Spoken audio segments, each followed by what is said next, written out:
Dámy a pánové, dneska vám to ukážu naší mapu ve hře v Robloxu.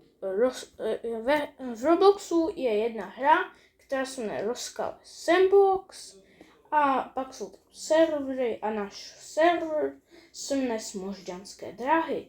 A tuto je mapa, tuto tratě, můžete si ji prohlídnout. A teď udělám střih.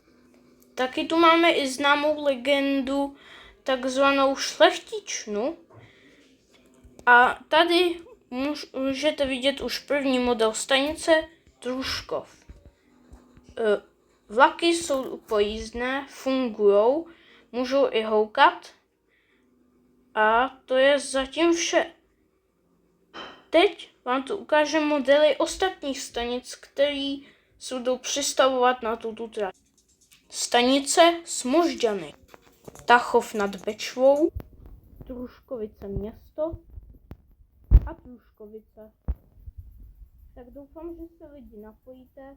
Server se otevře za měsíc. Tak čau u dalšího videa. Jo, a dejte like a odběr.